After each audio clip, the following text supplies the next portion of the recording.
Awesome. We are live on YouTube and live on Instagram.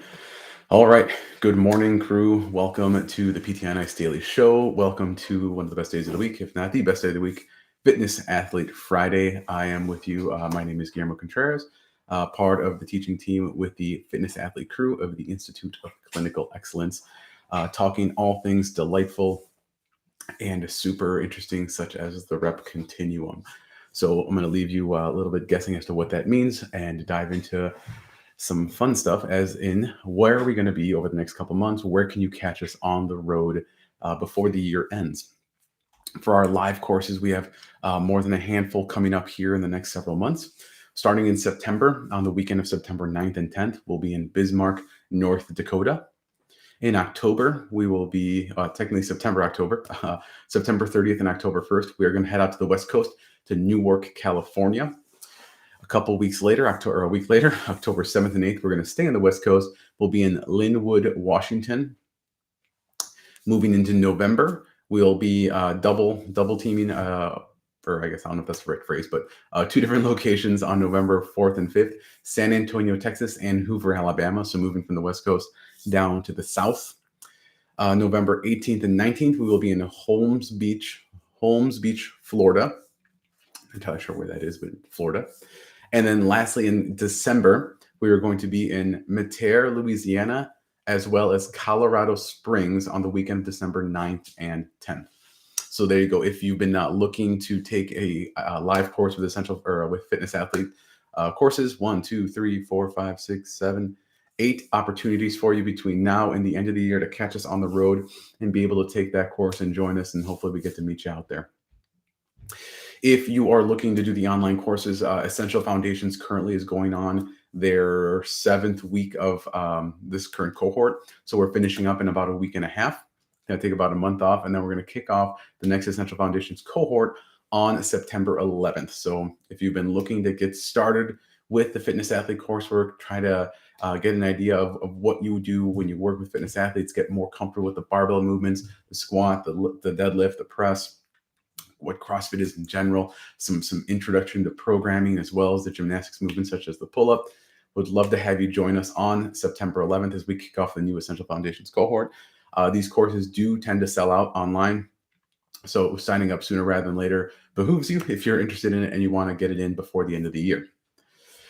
Advanced Concepts as well. I think that only has 2 cohorts a year, so only twice a year that you can actually sign up and take Advanced Concepts. That second time right now is going to be on September 17th. Advanced Concepts does always sell out. It's a more high-level course. You're going to learn a much deeper dive into programming, into modifications, into the high-level gymnastics movements such as handstand push-ups, muscle-ups, high-level Olympic weightlifting breakdown and progressions. A lot of really deep dive stuff, a lot of brain work and physical work you'll be doing for this course. So that one starts up on September 17th. So please be sure to sign up again sooner rather than later for that one, because that one does absolutely sell out early, sometimes a couple months early. So sign up now if you're looking to complete your coursework to get your fitness athlete certification, or if it's just something that's been on your bucket list you've been dying to take, but you have not, and you want to get it in before the end of the year. Fantastic. So that's what we have on the docket for Fitness Athlete. This morning, the topic at hand is the rep continuum, or the repetition continuum.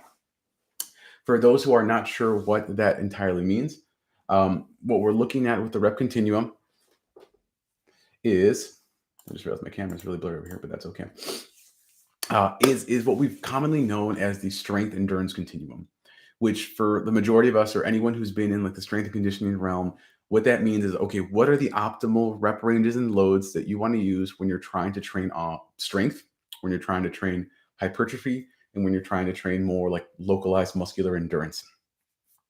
And for the longest time, we have had the accepted theory that it is 1 to 5 reps at 80 to 100% run rep max. Hypertrophy is going to be 8 to 12 reps at 60 to 80% 1 rep max. And endurance is going to be 15 or more reps at anything below 60% of your 1 rep max. That's what's been commonly known. And so in 2021, Brad Schoenfeld and company down at the NSCA, right, they decided to do a lit review, look at everything they could out there and get a better understanding of, is it truly that? Is that the only way, or are those the only things we know, or are there actually other ways to gain strength, gain hypertrophy, gain endurance in our muscles? And is that truly the most optimal way that we can do these things? Or is there other ways that we can kind of build it up? Can we use lighter loads? Can we use moderate loads? Can we use heavy loads and play around and dive into these different realms? So again, they did a very, very significantly large lit review.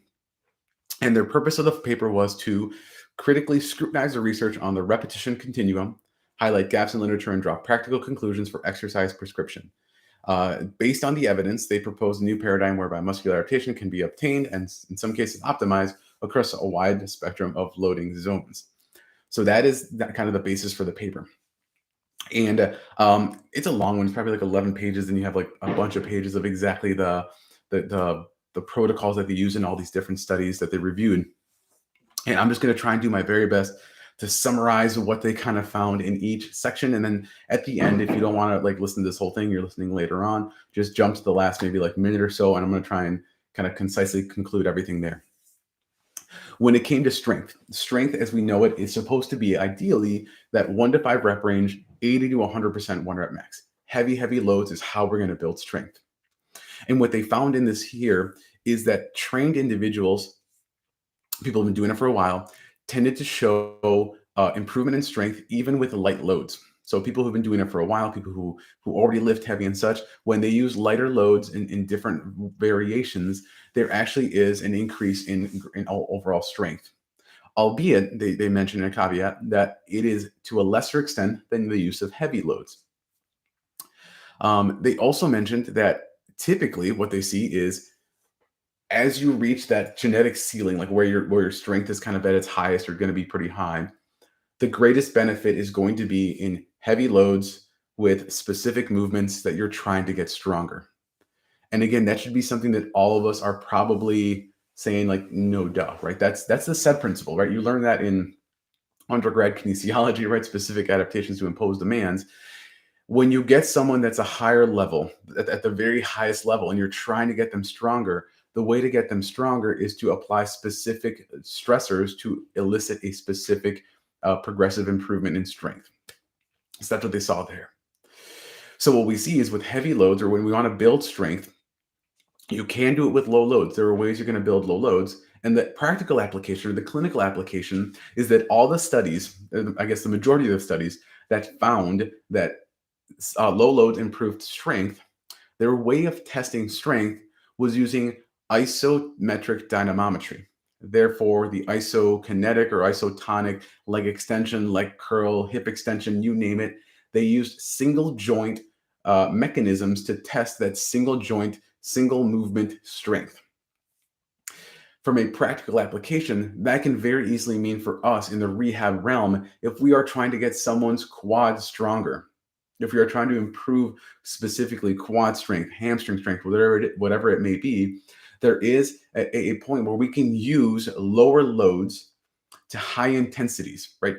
All across the board, effort was dependent on improvement. Maximal or hard efforts with low loads showed improvement. When individuals cut off before maximal effort, or before fatigue, before stress, there was not the same amount of improvement, whether it was strength, hypertrophy, or muscular endurance. So low loads can be used on single joint movements. However, strength is most often applied in compound movements, coordinated multi-joint efforts, i.e. squats, deadlifts, presses, lunges, all those type of things. And so we want to make sure that if we are trying to help someone improve their squat, improve their deadlift strength, improve their rowing strength, we're trying to create these compound movements that are functional in nature to what they're doing. We have to be getting comfortable with the barbell movements. We have to be comfortable loading